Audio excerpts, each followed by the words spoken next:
Je rangeais les anciens volumes de poésie quand le tonnerre a éclaté si violemment que j'ai cru que le bâtiment allait se fendre en deux. Dehors, la pluie s'abattait sur El Paso comme au jour du jugement dernier. Mais à l'intérieur de ma bibliothèque méticuleusement organisée, une jeune fille de 19 ans, le jean maculé de peinture, profanait une première édition de Dickinson avec ses doigts tachés de fusain.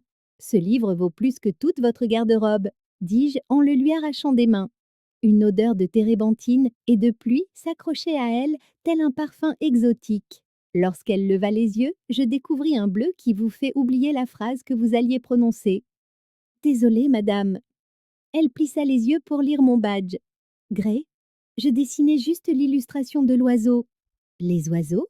Ma voix m'a trahi, s'adoucissant malgré moi. À 52 ans, j'étais passé maître dans l'art d'intimider les usagers pour les amener à se comporter correctement, mais quelque chose chez cette fille faisait vaciller ma froideur si soigneusement cultivée.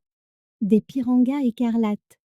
Ses doigts effleurèrent les miens alors qu'elle montrait la page, envoyant une chaleur importune le long de mon bras. J'essaie d'en repérer un pour ma nouvelle série de fresques. La façon dont ils fusent à travers les arbres, comme des flammes vivantes, c'est exactement ce qui manquait à mon travail. Je reculai, rajustant mon cardigan. Le club d'ornithologie d'El Paso organise des excursions chaque troisième samedi du mois. Vous y seriez mieux servi qu'à dégrader des œuvres littéraires. Je n'ajoutais pas que je n'avais pas manqué une seule réunion en 15 ans, que les murs de mon appartement étaient un couvert de mes propres photographies d'oiseaux du désert. Cela aurait impliqué une conversation, et la conversation mène au lien. J'y serai, dit-elle, souriant comme si je venais de lui lancer une invitation personnelle. Dehors, la pluie redoubla d'intensité, martelant les hot-dog fenêtres comme des doigts impatients. Je m'appelle Harper, au fait, Harper Walker. Madame Gray suffira. Je me détournai, mais elle me suivit, le grincement de ses bottes de combat sur le sol poli semblant spécialement conçu pour m'irriter. On vous a déjà dit que vous aviez le nom de bibliothécaire parfait? Esme Gray, on dirait quelqu'un qui connaîtrait tous les livres jamais écrits. Je préfère ne pas discuter de sujets personnels pendant mes heures de travail. Je rangeai un autre livre avec une force inutile. Et après les heures de travail? Sa question flotta en suspens entre nous, chargée de quelque chose que je refusais de nommer. La voix de mon défunt collègue Marcus résonna dans ma tête. Esme, tous ceux qui s'intéressent à toi ne te veulent pas forcément quelque chose. Mes 25 ans dans cette bibliothèque m'avaient appris le contraire. J'avais bâti mon sanctuaire de livres et de silence après le départ de Kendra, qui avait emporté avec elle ma capacité d'optimisme. La bibliothèque ferme à 21 heures, dis-je en m'éloignant. Plus tard, alors que je fermais seule, l'orage ayant chassé les retardataires habituels, je remarquai quelque chose sur la table où elle s'était assise. Un croquis, non pas du piranga du livre, mais de moi debout au milieu des étagères, mais paraissant en quelque sorte plus jeune, plus libre, nimbé de la lumière des fenêtres. En dessous, à samedi, qui se ressemble s'assemble, et c'est ça. J'aurais dû le jeter. Au lieu de ça, je le glissai entre les pages de mon journal, me disant que je signalerais son comportement pour avoir dessiné un membre du personnel sans autorisation. Mais alors que le tonnerre grondait au dehors, je ne pus m'empêcher de me demander pourquoi, après tout.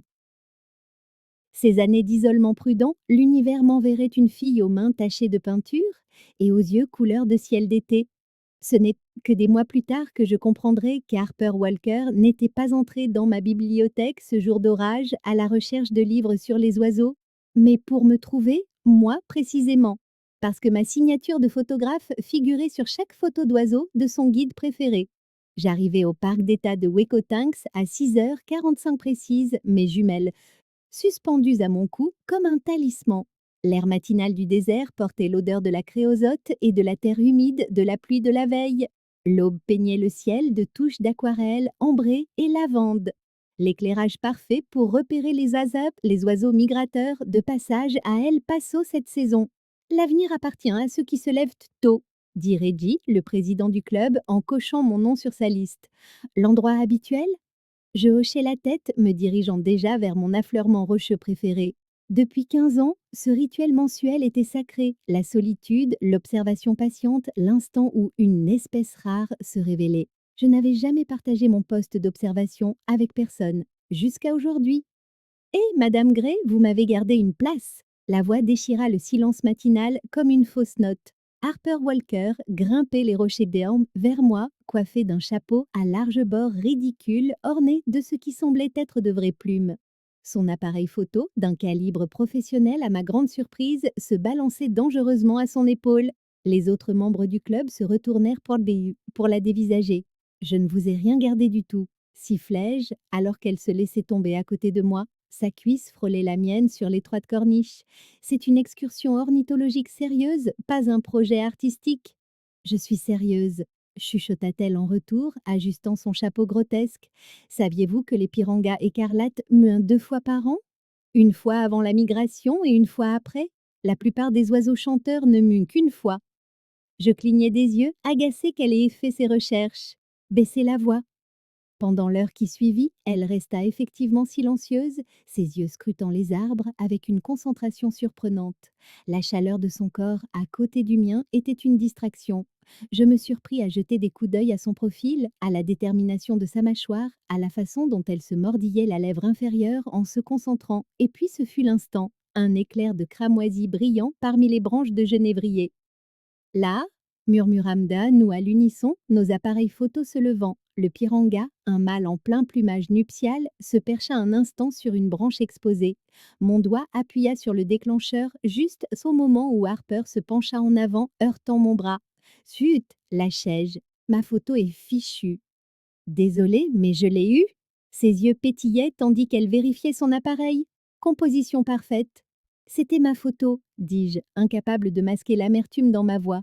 J'attendais depuis 3 saisons pour photographier cette espèce. Comme ça, c'est m'a dit Catalo. On peut partager, offrit-elle, mais je me levais déjà, rassemblant mes affaires. Des nuages de pluie s'amoncelaient de nouveau à l'horizon, reflétant mon humeur qui s'assombrissait. Vous ne comprenez pas, certaines choses ne sont pas faites pour être partagées. Les premières gouttes tombèrent alors que je descendais le sentier. Derrière moi, je l'entendis se dépêcher pour me suivre. Le temps que nous atteignions le parking, le ciel du désert s'était ouvert dans une de ces averses d'été soudaines et violentes qui transforment les lits de rivière asséchés en torrents en quelques minutes. Attendez, cria Harper, mais je déverrouillais déjà ma voiture. Vous avez oublié votre carnet de terrain. Je me retournai. Elle se tenait, là, déjà trempée, tenant mon carnet usé au-dessus de sa tête dans une vaine tentative de le garder au sec. Montez, dis-je, avant de pouvoir y réfléchir. Vous allez ruiner mes notes. Dans la voiture, la pluie tambourinait sur le toit, créant une étrange intimité. L'oiseau perlait sur ses cils, ses vêtements collés à sa silhouette élancée. Je lui tendis une serviette de ma troussasse de secours. Merci. Elle commença à se sécher les cheveux. Pour quelqu'un qui fait semblant d'être agacé par moi, vous n'arrêtez pas de me sauver des orages. Je sauve mon carnet, pas vous. Bien sûr. Son sourire était d'une sagesse exaspérante. À propos de cet oiseau, accepteriez-vous un échange, votre expertise contre ma photo? Et que pourriez-vous bien m'offrir? Le pare-brise était maintenant complètement embué, nous enfermant dans notre propre monde chauffé à la vapeur. Elle plongea la main dans son sac et en sortit un petit portfolio. À l'intérieur, des croquis. Des oiseaux en vol, des oiseaux au repos, chacun rendu avec la compréhension d'un artiste pour l'anatomie et l'essence même. J'ai besoin d'une consultante pour ma nouvelle série de fresques, Oiseaux d'El Paso. La ville me l'a commandé le mois dernier. Mes doigts survolèrent une représentation particulièrement belle d'un grand géocoucou. C'est très bon. Venant d'Esme Gray, c'est un sacré compliment, dit-elle, ses yeux bleus croisant les miens. Quelque chose d'électrique passa entre nous, intensifié par la tempête qui faisait rage au dehors. Je détournai le regard la première, démarrant la voiture. Où est-ce que je vous dépose? Sunset Heights? Ou alors on pourrait prendre un café pour parler du piranga? La pluie diminua aussi soudainement qu'elle avait commencé, la lumière du soleil du désert perçant déjà les nuages. C'était le moment de décliner poliment, de maintenir les limites, de me souvenir des 33 ans qui nous séparaient. Au lieu de cela, je m'entendis dire « Il y a un café près de la bibliothèque, ils font un expresso correct ». Elle sourit, se calant dans le siège passager. « Je vous suis, Madame Gray ?» En m'engageant sur la route, j'aperçus mon reflet dans le rétroviseur. Des joues roses, des yeux brillants. Je ne me reconnus pas. Qu'y avait-il chez cette fille qui me faisait oublier celle que j'étais censée être? La première fois qu'Harper a perturbé ma séance de catalogage du mardi après-midi, j'ai supposé que c'était une coïncidence. Au quatrième mardi consécutif, j'ai compris que ce n'en était pas une. Recherche, prétendait-elle à chaque fois, les bras chargés de textes d'ornithologie obscure. Aujourd'hui, elle portait une salopette maculée de peinture. Sur un débardeur blanc, ses cheveux blonds torsadés en un chignon désordonné, tenu par ce qui semblait être un pinceau. Plusieurs usagers levèrent les yeux, peu habitués à de telles intrusions colorées dans notre sanctuaire feutré. Mademoiselle Walker dis-je en m'approchant de sa table habituelle près de mon bureau. C'est la section des livres rares. Ces volumes ne sortent pas. Je sais. Elle sourit, tapotant son carnet de croquis. C'est pour ça que je viens ici. Je remarquai qu'elle avait étalé des impressions d'illustrations d'oiseaux à côté des livres de la bibliothèque. Quelque chose à leur sujet me semblait étrangement familier. En quoi consiste exactement ce projet demandai-je en baissant la voix. Venez voir par vous-même. Elle fit glisser son téléphone sur la table. Sur l'écran, une fresque partiellement achevée couvrait ce qui ressemblait à un mur d'immeubles entiers représentant des oiseaux du désert en vol sur fond de coucher de soleil à El Paso. Le style était vibrant, moderne, mais les oiseaux étaient rendus avec une précision quasi scientifique. La ville a commandé 3 fresques, expliqua-t-elle. Celle-ci est presque terminée, mais je dois reproduire les motifs des ailes avec exactitude pour les 2 suivantes. D'où elle désigna les livres. Je me penchai, remarquant quelque chose d'étrange chez les oiseaux de sa fresque. Ces marques, ces variations de motifs sont très spécifiques. Exactement. Ses yeux s'illuminèrent. Pas des oiseaux génériques, mais les espèces réelles documentées dans cette région, avec les variations exactes de leur plumage. Mon soupçon s'intensifia en examinant plus attentivement ces documents de référence. Les impressions n'étaient pas simplement similaires à la rare collection de John James Audubon de la bibliothèque. C'était des copies directes, ces illustrations, dis-je, la voix dangereusement basse. Où les avez-vous obtenues? Son sourire s'effaça. Dans des archives en ligne, des trucs du domaine public? Étrange. Je ramassai une impression, parce que cette représentation particulière du moucherolle vermillon avec cette barre à l'air inhabituelle n'apparaît que dans notre exemplaire d'Audubon de 1037, colorié à la main, qui n'a jamais été numérisé. Le rouge lui monta aux joues. D'accord, j'ai peut-être pris quelques notes de référence lors de ma première visite? Ce ne sont pas des notes, ce sont des reproductions. Je rassemblai les impressions, la colère montant en moi. Avez-vous la moindre idée de ce que signifie la violation du droit d'auteur? Ce sont des trésors destinés à la préservation, pas à l'exploitation commerciale. Ce n'est pas de l'exploitation. Elle se leva, attirant l'attention des usagers voisins. C'est une célébration. Je sors ces oiseaux des livres poussiéreux pour les mettre sur les murs de la ville où les gens peuvent vraiment les voir. Baissez la voix, sifflai-je. Venez prendre un café, rétorqua-t-elle en rassemblant ses affaires. Laissez-moi vous expliquer. Il n'est pas question de café. Tout ce qui est important se passe autour d'un café. Elle s'arrêta au bord de mon bureau. 30 minutes, l'endroit en face. Je vais vous montrer quelque chose qui vous fera changer d'avis. Je n'aurais pas dû y aller. Les limites professionnelles existaient nées pour une raison. Pourtant, 10 minutes plus tard, je me retrouvais assise en face d'Harper dans le café bondé, regardant la vapeur s'élever de mon expresso intact. Je vous dois des excuses, commença-t-elle, me surprenant. J'aurais dû demander la permission. Oui, vous auriez dû. Elle sortit sa tablette, faisant défiler des images de fresques achevées sur des bâtiments du centre-ville. Mais je dois aussi vous montrer ce que je fais vraiment. Les fresques étaient stupéfiantes, non seulement sur le plan esthétique, mais aussi conceptuel. Chacune représentait des oiseaux d'El Paso dans leur comportement naturel, mais avec une touche de génie. Des codes QR étaient subtilement intégrés à chaque dessin. Quand les gens les scannent, expliqua Harper, ils sont dirigés vers des informations sur cette espèce, son statut de conservation, et elle marqua une pause dramatique. La collection d'ornithologie de la bibliothèque publique d'El Paso, avec l'itinéraire pour s'y rendre. Vous faites la pousse, ça vous fait de la promotion de la bibliothèque? Ah, je crée un jeu de pistes à l'échelle de la ville qui mène au livre.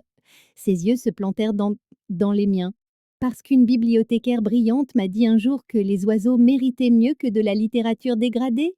Quelque chose bougea dans ma poitrine, un mur commençait à se fissurer.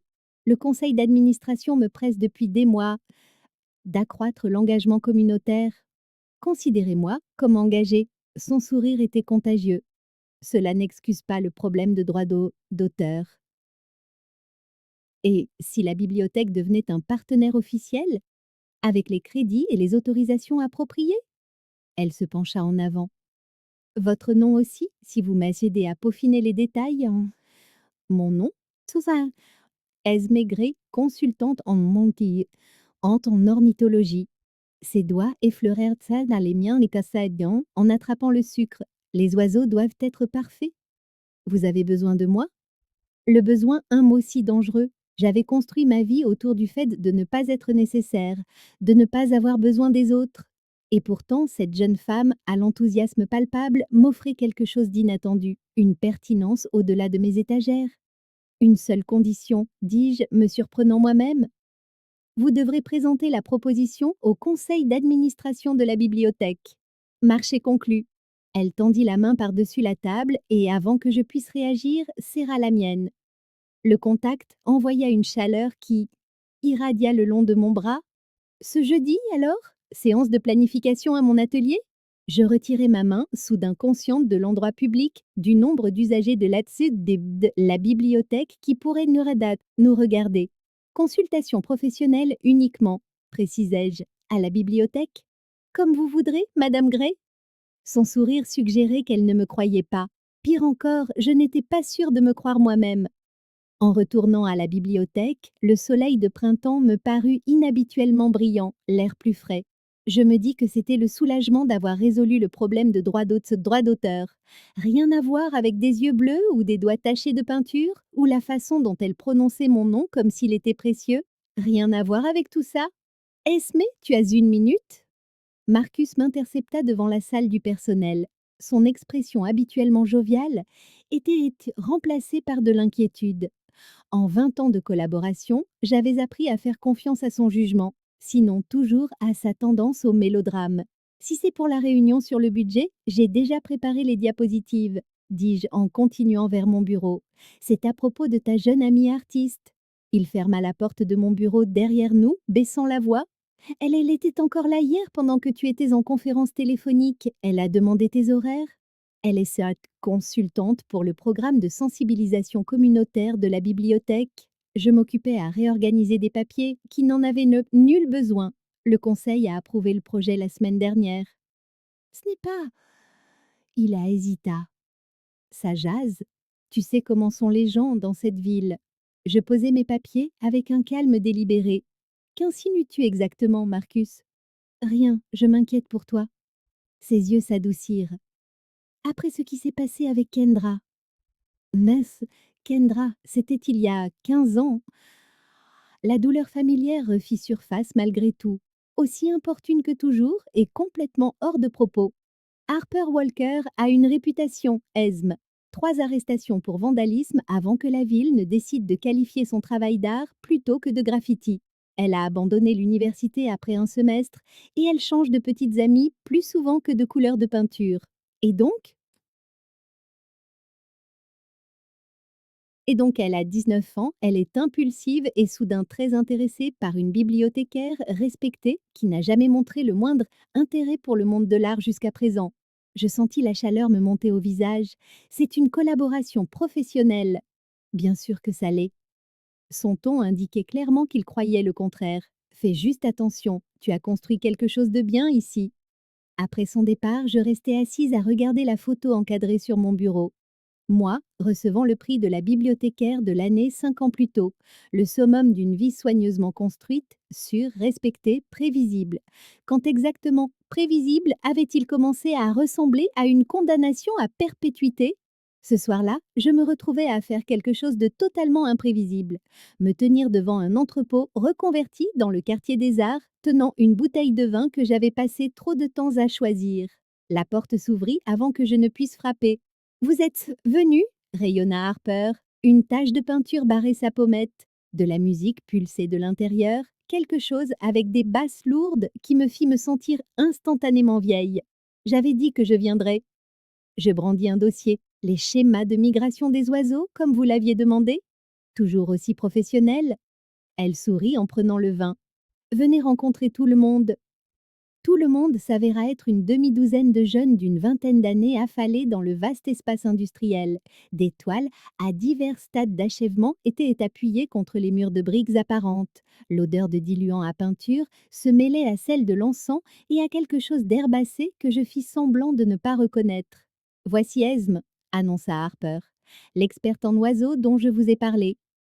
Une femme aux bras entièrement recouverts de tatouages complexes me dévisagea. La bibliothécaire? Je croyais que tu l'inventais.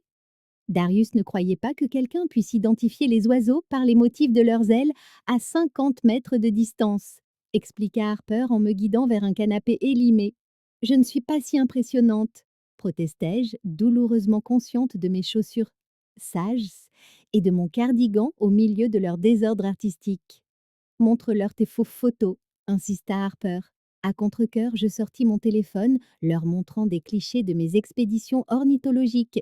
À ma surprise, ils se rassemblèrent autour avec un intérêt sincère, posant des questions sur les techniques et les lieux. Punaise, elles sont bonnes, dit Darius en faisant défiler ma galerie. Vous les avez déjà exposées? Ce n'est qu'un hobby. Rien n'est juste quelque chose, dit Harper, ses yeux trouvant les miens à travers le cercle. Tout ce que nous faisons fait partie de notre histoire. Plus tard, alors que les autres se dirigeaient vers la table de nourriture, Harper m'emmena dans une pièce plus petite attenante à l'espace principal. Là, étalés sur les murs, se trouvaient les croquis détaillés du projet de fresque. Notre projet. Qu'en pensez-vous? Demanda-t-elle, une pointe de vulnérabilité dans la voix. Le concept avait évolué à partir de nos discussions, un récit visuel des oiseaux du désert à travers les saisons, reliant diverses succursales de la bibliothèque à travers la ville. C'était ambitieux, éducatif et étonnamment émouvant.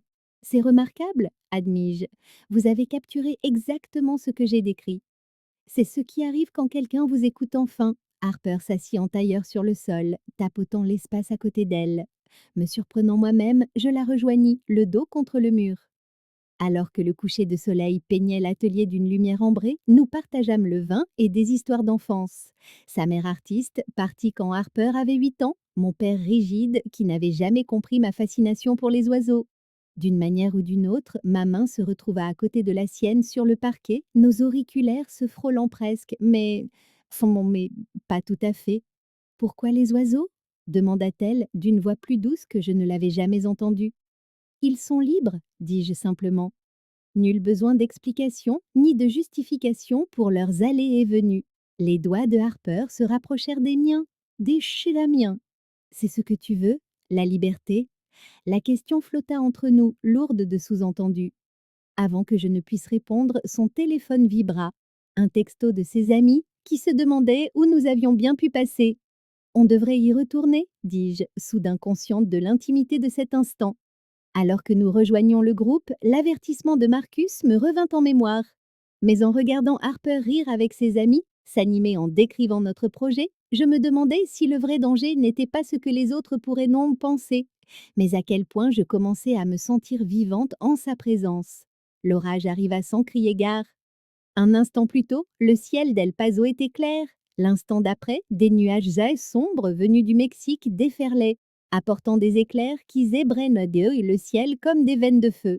À l'heure de la fermeture, la pluie martelait les fenêtres de la bibliothèque avec une telle force que je craignais pour la structure du bâtiment. Tout le monde doit sortir maintenant, annonçai-je, ma voix résonnant dans le bâtiment presque vide.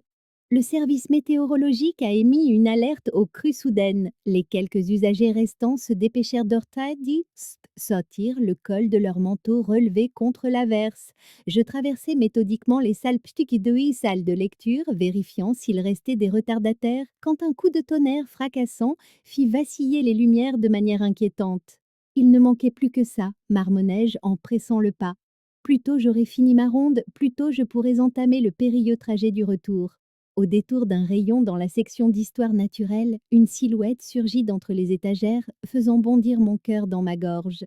Désolée? Harper leva les 2 mains en signe d'excuse. Je ne voulais pas vous faire peur. Qu'est-ce que vous faites ici? La bibliothèque ferme. Je sais. Je devais juste récupérer mon carnet de croquis. Je l'ai oublié ce matin. Elle brandit le volume familier relié en cuir, tandis que l'ocelot de sa veste trempée goûtait sur la moquette. Je m'en vais. Un autre éclair, plus proche cette fois. Les lumières s'éteignirent complètement. Tire complètement, nous plongeant dans une obscurité seulement rompue par des flashs d'un bleu électrique à travers les fenêtres. Bon sang, dis-je en cherchant à tâtons la lampe de poche de mon téléphone. Le générateur de secours devrait prendre le relais. Nous attendîmes. Rien ne se passa. Il doit être hors service, soupirai-je, calculant déjà combien de temps il faudrait à la maintenance pour intervenir par un temps pareil. Nous devrions aller vers l'entrée. Un craquement assourdissant m'interrompit, suivi par le bruit de bois qui se brise, me tordant l'estomac. Le bâtiment trembla. C'était le chêne de vent, dis-je, le faisceau de ma lampe de poche captant les yeux écarquillés de Harper. Il a dû tomber sur l'allée. Ensemble, nous nous dirigeâmes vers l'entrée où mes craintes se confirmèrent. Le chêne massif qui ornait le terrain de la bibliothèque depuis des décennies gisait à présent en travers de l'unique voie de sortie, son tronc ancien enchevêtré dans des lignes électriques abattues qui crépitaient dangereusement sous la pluie. Ça explique la panne du générateur, dis-je en réévaluant mentalement la situation. Il va falloir appeler les secours. Pas de réseau. L'orage avait aussi coupé le service cellulaire. Alors, on est coincé demanda Harper, étonnamment calme. On dirait bien. J'essayais de garder une voix professionnelle, au moins jusqu'à ce que les équipes d'urgence dégagent le route. Les vœux de dégagent les routes. Il y a pire endroit où être coincé qu'une bibliothèque. C'est vrai, dit-elle avec un faible sourire. Mais il va faire froid sans chauffage. Elle avait raison. Déjà la température chutait, l'air refroidi par l'orage s'infiltrant par les nombreuses fissures du vieux bâtiment. Il y a des fournitures d'urgence dans mon bureau, dis-je, y compris des bougies. Dieu merci, les vieux bâtiments ont des protocoles de sécurité obsolètes. Nous rassemblâmes ce dont nous avions besoin, bougies, allumettes, couvertures de survie, les quelques barters protéinés que je gardais dans mon bureau, et installâmes notre campement dans la salle du personnel, le seul espace sans fenêtre où nous pouvions échapper à la fureur constante de la tempête. À la lueur des bougies, Harper paraissait plus jeune, plus vulnérable. Elle avait retiré sa veste mouillée et son fin t-shirt collait légèrement à sa peau. Je m'occupais d'arranger notre camp de fortune, hyper consciente de notre isolement. Tu trembles, observa-t-elle. Ce n'est rien. J'enroulais une couverture de survie autour de mes épaules. C'est juste l'humidité. Viens. Elle se rapprocha, m'offrant de partager sa couverture. La chaleur corporelle, les bases de la survie. J'hésitai, puis cédai, m'installant à côté d'elle contre le mur. La chaleur de son épaule contre la mienne était d'une intimité déconcertante. Alors, dit-elle doucement, coincée dans une bibliothèque avec une bibliothécaire, le fantasme de tout amoureux des livres. Certainement pas, raillai-je, mais je me surpris à sourire malgré les circonstances. Les heures passèrent, tandis que l'orage faisait rage au dehors. Nous avons parlé, vraiment parlé, sans interruption ni faux semblant. De ma relation ratée avec Kendra, qui était partie quand j'avais refusé d'afficher notre couple en public, de la lutte de la mère de Harper contre l'addiction, du remariage de son père avec une femme à peine plus âgée qu'elle. C'est pour ça que j'ai déménagé à 17 ans, admit-elle en traçant des motifs dans la cire de bougies fondues. Je ne supportais pas de le voir essayer de l'effacer malgré tous ses défauts. C'est pour ça que tu crées un art si permanent? Des fresques qui ne peuvent pas ni pas être facilement enlevées? Ses yeux rencontrèrent encore les miens, surprise par ma perspicacité. Peut-être, je n'y avais jamais pensé comme ça. Un coup de tonnerre particulièrement violent nous fit sursauter toutes les deux, nous rapprochant involontairement. Dans la lumière vacillante des bougies, je pouvais compter ses cils, voir les légères taches de rousseur sur son nez. Esme murmura-t-elle, mon nom sur ses lèvres sonnant comme une question. Je savais ce qu'elle demandait. Je connaissais toutes les raisons de dire non. Mon âge, sa jeunesse, ma position, le jugement de la communauté. Mais à cet instant, avec la pluie tambourinant contre le bâtiment et la lueur des bougies dansant sur son visage, ces raisons semblaient appartenir à un autre monde, un monde hors de cette bulle intemporelle où nous nous trouvions. Oui, dis-je simplement, répondant d'un coup à toutes ces questions muettes. Ses lèvres avaient le goût de la tisane à la menthe que nous venions de partager. Ses mains, quand elles te touchèrent, enfin mon visage, était étonnamment douce pour quelqu'un qui escaladait des bâtiments pour les peindre. Tout en elle était une contradiction, féroce et tendre, audacieuse et prudente. Nous bougeâmes lentement, explorant ce nouveau langage entre nous, oubliant les couvertures tandis que nous générions notre propre chaleur. Quand le matin arriva enfin, filtrant une faible lumière du soleil par la fente sous la porte, nous étions enlacés sur le lit de fortune que nous avions créé avec des coussins. Sa tête sur ma poitrine, mes doigts dans ses cheveux. Aucune de nous ne parlait. Nous n'en avions pas besoin. Tout avait changé et nous le savions toutes les deux. Les équipes d'urgence dégagèrent l'œil, le chêne tombé en milieu de matinée. Ils nous trouvèrent dans ce saut dans la salle du personnel, à une distance respectable l'une de l'autre, mon efficacité de bibliothécaire retrouvée alors que je cataloguais les dégâts de la tempête pour les assurances. Personne n'avait besoin de savoir comment nous avions passé les heures entre l'obscurité et l'aube. C'est dégagé, Madame Gray, annonça le chef des pompiers. Le courant devrait être rétabli d'ici l'après-midi. Merci, répondis-je, sans croiser le regard de Harper alors qu'elle rassemblait ses affaires. Dehors, la réalité attendait, tel un reproche. Le soleil éclatant, les flaques reflétant un jour parfaitement normal. Ma voiture sobre garée là où je l'avais laissée hier, dans une autre vie. Alors, dit Harper, alors que nous nous tenions maladroitement sur les marches de la bibliothèque. Alors, fit Gecko, serrant mes clés trop fort dans ma main. Je peux te voir plus tard? Sa voix n'avait aucune de l'assurance de la nuit dernière. Je dois. Je fis un geste vague vers tout et rien, digéré.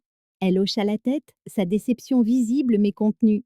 Bien sûr, nous nous séparâmes sans nous toucher, bien que chaque cellule de mon corps semblât attirée par son champ magnétique. Sur le chemin du retour, je mis la radio délibérément fort pour étouffer mes pensées. Dans mon appartement, je restai sous la douche jusqu'à ce que les eaux chaudes deviennent froides, comme si je pouvais effacer le souvenir de ses mains, de sa bouche, des sons qu'elle avait faits quand... Non, c'était de la folie. J'avais 52 ans. J'avais une carrière, une réputation, une vie soigneusement construite sur des décennies. Je ne pouvais pas tout risquer, pourquoi? Une belle jeune femme qui passerait inévitablement à quelqu'un de son âge? La semaine suivante se déroula dans une ambiance de froideur professionnelle. Harper venait chaque jour à la bibliothèque, travaillant sur le projet de fresque. Nous ne parlions que des détails nécessaires. Couleurs, emplacements, horaires, sous le regard curieux de Marcus de l'autre côté de la pièce. Vous êtes disputé? Finit-il par demander, me coinçant dans la salle de pause. Ne dis pas de bêtises, lançai-je sèchement, remuant mon thé avec une vigueur superflue. Parce que la semaine dernière, tu étais rayonnante en sa présence, et maintenant tu as l'air d'assister à un enterrement dès qu'elle entre dans la pièce. Je posai ma cuillère. C'est compliqué. La ville est souvent. Il s'adossa au comptoir. Rappelle-toi juste ce que je t'ai dit sur sa réputation. Je me souviens, dis-je doucement. Ce soir-là, alors que je fermais mon bureau à clé, une voix familière derrière moi dit « Esme ». Je me retournai. La femme qui se tenait là était plus âgée que moi de quelques années. Ses cheveux argentés élégamment coiffés, son tailleur pantalon sur mesure criant la réussite. Kendra. Ma voix me parut étrange. « Qu'est-ce que tu fais ici ?» Je rends visite à ma mère. Elle sourit, le même sourire qui avait été autrefois mon univers. Je me suis dit que je passerais voir comment tu vas. 15 ans s'étaient écoulés depuis son départ. 15 ans depuis qu'elle m'avait dit qu'elle ne pouvait plus vivre dans l'ombre, qu'elle ne pouvait plus prétendre que nous étions de simples colocataires lors des réceptions de la faculté. Maintenant, elle se tenait devant moi, toujours aussi belle, toujours aussi posée, une étrangère qui connaissait tous mes secrets. « Je vais bien, dis-je automatiquement. La bibliothèque prospère. Et toi? Est-ce que tu prospères, toi aussi? Avant que je ne puisse répondre, des pas approchèrent d'un du hall principal. Esme, la lumière de ton bureau est encore allumée? Harper s'arrêta net, jaugeant la scène. Désolée, je ne savais pas que tu avais de la compagnie. Ce n'est rien, dis-je, la tension se nouant dans mon estomac. Harper, voici Kendra Peterson, une vieille amie. Kendra, voici Harper Walker, une artiste qui travaille avec la bibliothèque. Le haussement de sourcils de Kendra me dit qu'elle avait perçu mon hésitation. La façon dont les épaules de Harper se raidirent me dit qu'elle avait compris exactement quel genre d'amie Kendra avait été. « Ravie de vous rencontrer » dit Harper, sa voix anormalement formelle. « Je devrais y aller. » « Dîner avec nous » suggéra Kendra avec aisance. « J'étais justement en train d'inviter Esme pour qu'on se rattrape. Vous pourriez me parler de ce projet sur lequel vous travaillez. Nous trois à dîner. La recette d'un désastre. » Une autre fois peut-être. Le sourire de Harper n'atteignit pas ses yeux. J'ai un délai à respecter. Elle partit sans un mot de plus, ses pas résonnant dans la bibliothèque vide. Intéressant, dit Kendra une fois Harper parti. Euh, quoi donc? Elle est amoureuse de toi? La franchise de Kendra n'avait pas changé, et à moins que je ne me trompe lourdement, tu ressens aussi quelque chose pour elle. C'est absurde, je rassemblais mes affaires, évitant son regard. Elle a 19 ans, et elle est talentueuse, d'après ce que j'ai entendu. Sa fresque sur le centre communautaire est stupéfiante. Kendra me toucha doucement le bras. Depuis quand te soucies-tu de ce que pensent les gens, Esme? Depuis que ce que pensent les gens affecte ma capacité à faire mon travail, je me dégageais de son contact. Pourquoi es-tu vraiment là, Kendra?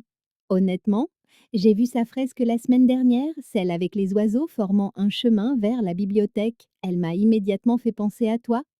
Puis j'ai entendu dire qu'elle travaillait avec la brillante mais piquante directrice de la bibliothèque et j'ai su. Elle eut un sourire triste. Je voulais voir si tu avais enfin trouvé quelqu'un qui te rendait courageuse. Ces mots me suivirent jusque chez moi, me hantant tandis que je déambulais dans mon appartement. Sur mon bureau se trouvait une enveloppe ordinaire apparue dans ma boîte aux lettres ce matin-là. Pas de nom, pas d'adresse de retour. À l'intérieur, un portrait peint de moi dans la bibliothèque, entouré d'oiseaux en vol, mon visage transfiguré par une joie que je reconnaissais à peine. En bas, de l'écriture distinctive de Harper, pour la femme qui m'a montré comment voir le monde, avec tout mon amour, avec tout mon amour. Je m'effondrais sur mon canapé, le tableau tremblant entre mes mains. Quand m'étais-je laissé aimer pour la dernière fois, vraiment aimer, sans peur? Madame Gray, vous avez un moment? Je reconnus la voix avant même de me retourner. Richard Dawson, le président du conseil d'administration de la bibliothèque, se tenait sur le seuil de mon bureau avec cette expression particulière qui annonçait toujours des ennuis. Bien sûr, dis-je en fermant le tableur budgétaire sur mon écran. Que puis-je faire pour vous? Il ferma la porte, ce qui n'était jamais bon signe, et s'assit dans le fauteuil en face de mon bureau. Il y a eu des rumeurs, commença-t-il en ajustant nerveusement son nœud papillon à propos de vous et de la jeune artiste engagée par la bibliothèque. Mon estomac se serra, mais des années à gérer les défis bureaucratiques m'avaient préparé à comme m'avait préparé à ce moment. Harper Walker est consultante sur notre projet de rayonnement communautaire, le même projet que le Conseil a approuvé à l'unanimité le mois dernier. Oui, eh bien, il s'éclaircit la gorge. Certains membres du Conseil ont exprimé leur inquiétude quant à la nature de votre relation. La nature? Vous avez été vus en train de dîner ensemble au café Mayflower 2 fois en une semaine et apparemment vous passez du temps dans son atelier. La distance prudente que j'avais maintenue depuis notre nuit à la bibliothèque me parut soudain futile. El Paso était peut-être une ville, mais elle fonctionnait comme un petit village en matière de commérage. Monsieur Dawson, ma vie personnelle est... Votre affaire, bien sûr, m'interrompit-il, mais quand elle risque d'impacter la réputation de la bibliothèque, elle devient aussi l'affaire du conseil. Il se pencha en avant, surtout avec votre promotion au poste de directrice régionale qui sera examinée le mois prochain. La promotion, le point culminant de 25 ans de dévouement, le poste qui me permettrait de transformer non seulement une bibliothèque, mais tout le réseau du comté. Suggérez-vous que mes compétences professionnelles sont compromises d'une manière ou d'une autre? Pas du tout. Son sourire était conciliant. Vous êtes de loin la candidate la plus qualifiée. Nous voulons simplement nous assurer qu'il n'y a pas de distractions qui pourraient nuire à l'image de la bibliothèque. Des distractions, un terme clinique pour la femme qui avait redonné vie à mon existence. J'apprécie votre préoccupation, dis-je, la voix stable malgré mon cœur qui s'emballait. Y a-t-il autre chose? Après son départ, je restais assise, immobile, regardant les grains de poussière danser dans la lumière de l'après-midi qui filtrait par ma fenêtre. La promotion avait été mon objectif depuis si longtemps que j'avais cessé de me demander si je la voulais encore. Maintenant, elle se balançait devant moi, à la condition que je renie la seule chose qui m'avait fait me sentir vraiment vivante depuis des années. J'évitai Harper pendant les 3 jours suivants, prétextant des réunions et des échéances. Le 4e jour, elle me coinça dans la salle des livres rares. «Qu'est-ce qui se passe?» demanda-t-elle, bloquant ma sortie. «Tu ne réponds pas à mes textos.» J'ai été occupée. Je me concentrais sur le rangement d'un volume qui n'en avait pas besoin. Trop occupée pour répondre à «Comment vas-tu?» Pendant 3 jours, je reposais le livre. Le conseil d'administration a des inquiétudes concernant notre association. Association? Son rire était dépourvu d'humour. C'est comme ça qu'on appelle ça? L'examen de ma promotion a lieu le mois prochain. Et moi, je suis quoi? Un handicap? Sa voix se brisa légèrement. Tu as 19 ans, Harper. J'en ai 52. À quoi t'attendais-tu? Je pensais. Elle s'interrompit, se ressaisissant. Je pensais que lorsque quelqu'un te montre qui il est vraiment, qui tu pourrais vraiment être, on ne jette pas ça pour un titre professionnel. Ce n'est pas juste un titre? Pourquoi ne pouvait-elle pas comprendre? C'est le travail de toute ma vie. Et ça, fit-elle en désignant l'espace entre nous, ça ne fait pas partie de ta vie? Je n'avais aucune réponse qui ne nous blesserait pas davantage. Ce soir-là, en rentrant en voiture par le centre-ville, je remarquai une foule rassemblée sur le côté du bâtiment du centre communautaire. Les gyrophares de la police, des phares de la police projetaient des ombres bleues inquiétantes sur la Seine. Sans décision consciente, je me garai et m'approchai. Harper se tenait sur une nacelle élévatrice, ajoutant avec défi les dernières touches à sa nouvelle fresque, une image gigantesque qui me coupa le souffle. Des oiseaux du désert s'envolaient sur le mur, mais contrairement à ses œuvres précédentes, ce n'étaient pas des représentations scientifiquement exactes. Ces oiseaux avaient des yeux humains, mes yeux, qui regardaient le monde avec une soif de liberté indubitable pour quiconque savait où regarder. En bas, des policiers se disputaient avec des fonctionnaires municipaux au sujet de permis et de décence publique. Bien qu'il n'y ait rien d'indécent dans l'image elle-même, juste une émotion brute et indéniable capturée dans la peinture.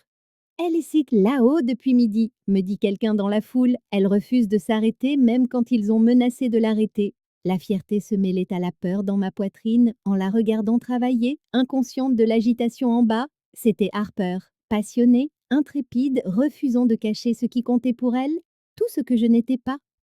Je conduisis jusqu'à notre point d'observation des oiseaux, ayant besoin de solitude pour réfléchir.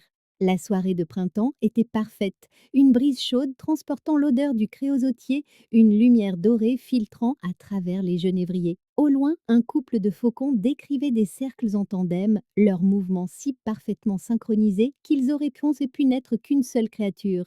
J'avais passé des décennies à construire des murs pour me protéger du jugement, de la douleur, de la vulnérabilité qui accompagne le fait d'être vu. Quand la protection était-elle devenue une prison? Quand la sécurité était-elle devenue ici une suffocation? Mon téléphone vibra, un texto de Marcus. La fresque de Harper est partout sur les réseaux sociaux. Réunion d'urgence du conseil demain. Puis un autre message de Harper cette fois. Rejoins-moi à notre endroit, s'il te plaît. 20 minutes plus tard, sa vieille Jeep déglinguée arriva en cahotant sur le parking. Elle en sortit, des traces de peinture encore sur ses bras, l'air à la fois défiant et épuisé. Ils disent que c'est inapproprié, dit-elle sans préambule. La fresque, je l'ai vue. Je ne pouvais détacher mon regard de son visage. Elle est mince, elle est magnifique. C'est nous. Sa voix s'adoucit. Tout ce que je ne pouvais pas dire avec des mots. Nous nous faisions face dans la lumière déclinante, les oiseaux chantant autour de nous alors que le jour se préparait à céder la place à la nuit. Je ne peux pas être ton secret, Esme. Des larmes brillaient dans ses yeux, même pas pour un petit moment. Je sais, la vérité s'installa dans ma poitrine, lourde mais claire. Alors, qu'est-ce qu'on fait maintenant? Je ne peux plus faire ça. Mais son mots restèrent suspendus entre nous dans le crépuscule du désert. Le visage de Harper se décomposa un instant avant qu'elle ne se reprenne. Les épaules droites, comme pour encaisser un choc. Faire quoi exactement? Demanda-t-elle, sa voix soigneusement neutre. Ça, peu importe comment on l'appelle. Je fis un geste vague entre nous. C'est trop compliqué. La réunion du conseil demain concerne une fresque, m'interrompit-elle. Pas nous. Une fresque qui pourrait tout aussi bien porter ma signature. J'arpentais le sentier sablonneux, l'agitation m'empêchant de rester en place. Tout le monde la voit, Harper. Tout le monde sait.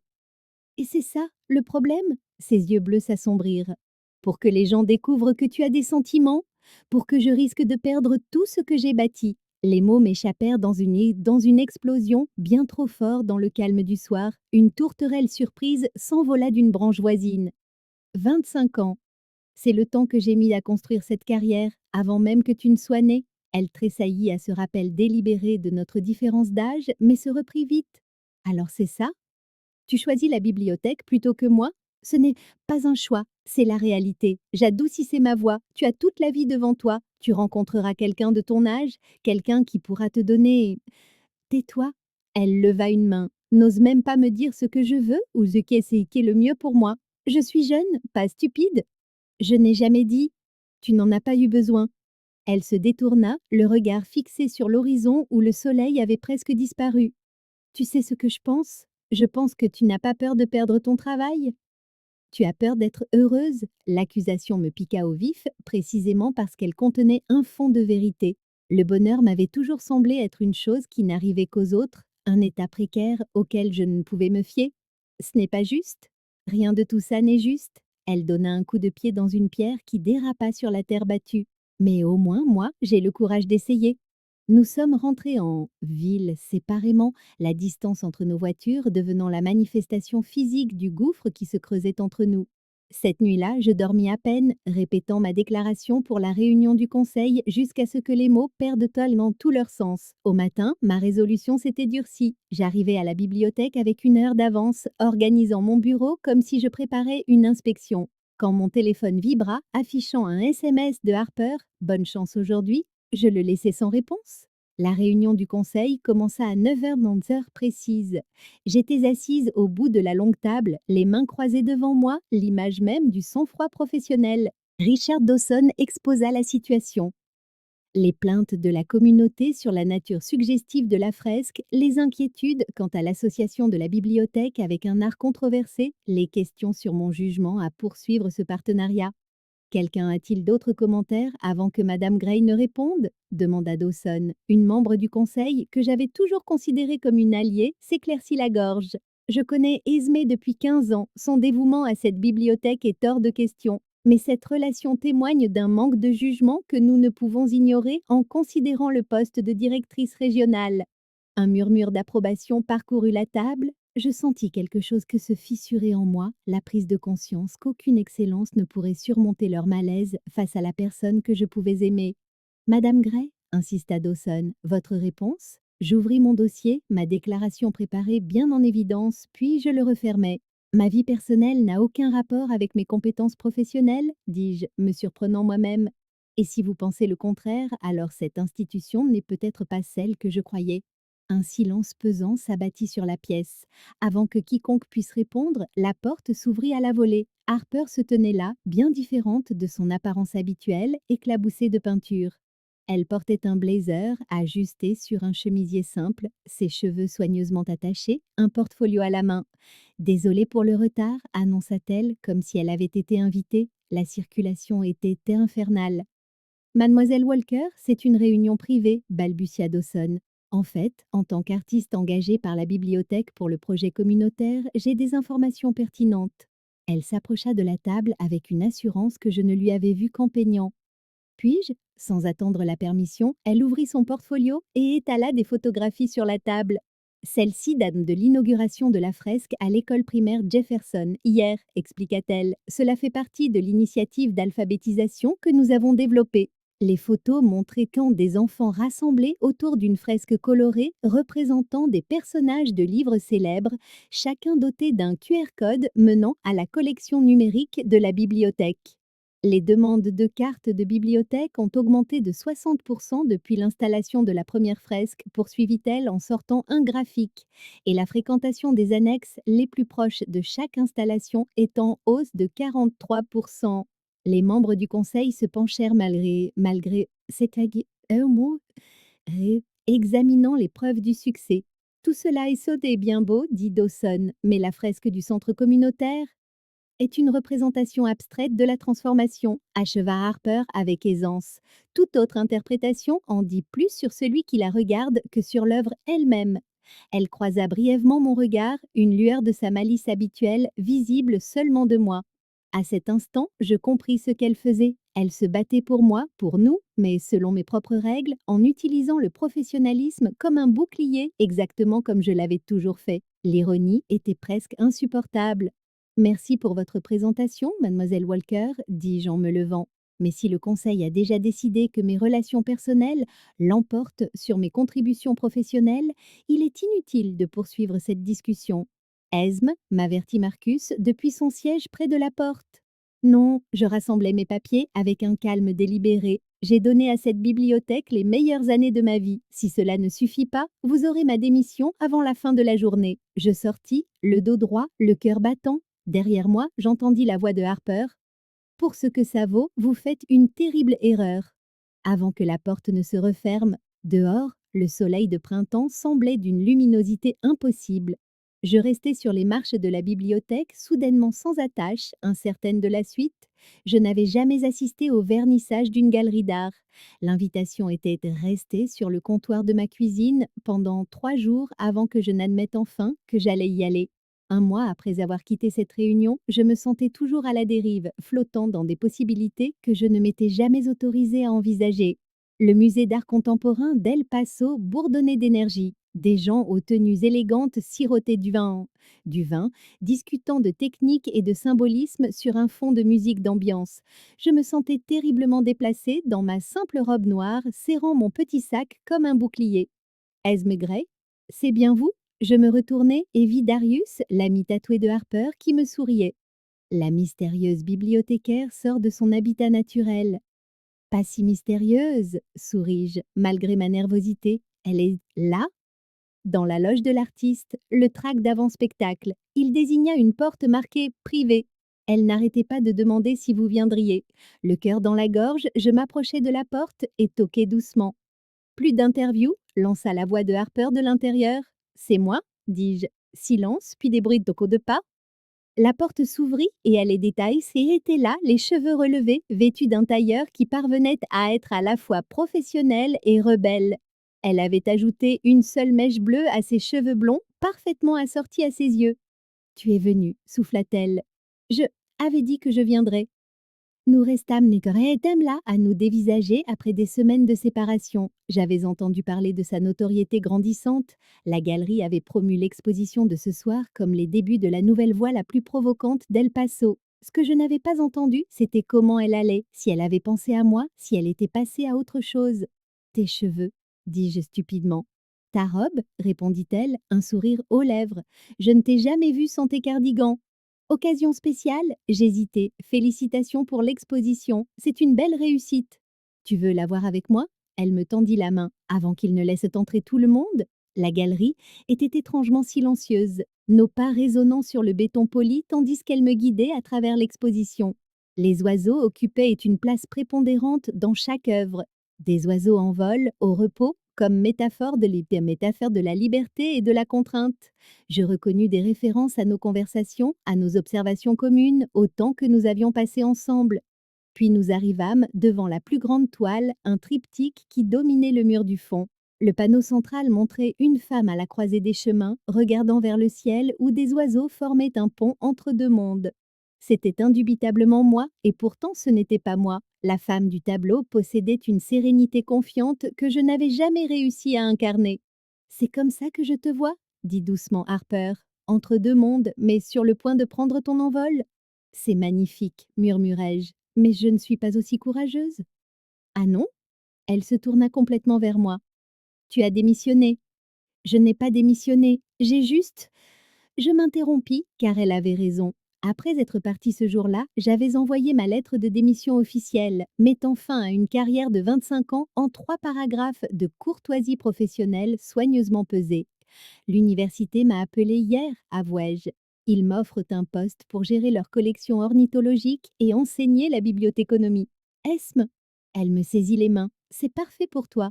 C'est moins prestigieux, moins sûr, mais plus en phase avec ce que j'aime vraiment. Je regardais ses œuvres, tout ce qu'elle avait accompli pendant que je me cachais. C'est toi qui m'as inspirée. Tu m'as fait me demander ce que la sécurité signifiait vraiment. Ses doigts se resserrèrent sur les miens. Et qu'est-ce que ça signifie? Pas des murs, ni la prudence. Je pris une profonde inspiration. Ça signifie être assez fidèle à soi-même pour pouvoir affronter n'importe quelle tempête. Les portes de la galerie s'ouvrirent alors, laissant entrer la première vague de visiteurs. Harper ne lâcha pas ma main. Reste avec moi. Pour tout ça? Demanda-t-elle. Le vernissage? Pour tout? Ses yeux plongèrent dans les miens. Je sais que nous avons des différences, l'âge, le milieu, notre façon de voir le monde, mais quand je suis avec toi, tout ça disparaît et je me sens juste bien. Un critique s'approcha, carnet à la main, visiblement désireux d'interviewer l'artiste. Harper leva un doigt dans le signe universel pour 1 minute, sans me quitter des yeux. Je ne peux pas promettre que ce sera facile, dis-je. Les gens parleront. Laisse-les parler. De toute façon, je n'ai jamais été assez discrète pour éviter les commérages. Et tu es sûre? Je suis toujours la femme la plus fascinante que j'ai jamais rencontrée. Elle sourit. Oui, ça n'a pas changé.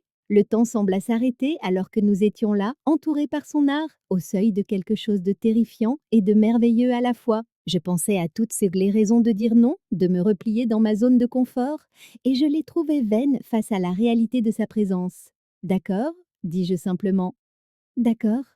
Son sourire s'élargit. Oui, pour tout? Pour essayer, au moins. La galerie se remplit autour de nous, les gens admirant le travail de Harper, louant sa vision. Elle se déplaçait dans la foule avec un charisme naturel, mais revenait toujours vers moi, me présentant non pas comme son amie ou sa collègue, mais simplement comme Esme, la femme qui m'a appris à vraiment voir. 1 an plus tard, nous sommes retournés à notre lieu d'observation d'oiseaux, là où tout avait commencé. Le printemps était arrivé en avance, peignant le désert de fleurs sauvages. J'installais mon appareil photo pendant que Harper déballait notre déjeuner, la routine de ses sorties étant devenue familière et confortable. Tangara écarlate, chuchota-t-elle soudain en montrant une tache de rouge parmi les genévriers. Je suivis son regard, l'appareil prêt, et pris la photo parfaite, un rouge vibrant sur fond vert, les ailes déployées en plein vol. Alors que j'examinais l'image, la lumière du soleil accrocha les alliances d'argent assorties à nos doigts, de simples anneaux que nous avions échangés par un matin tranquille 3 mois plus tôt. Pas de cérémonie, pas de témoins, à l'exception des oiseaux dans le ciel du désert. Juste 2 personnes se promettant de se choisir encore et encore, peu importe ce que les autres pourraient penser. Tu l'as eu? Demanda Harper en s'appuyant contre mon épaule. Parfaite, dis-je, donnant à ce mot un sens bien plus vaste que la simple photographie.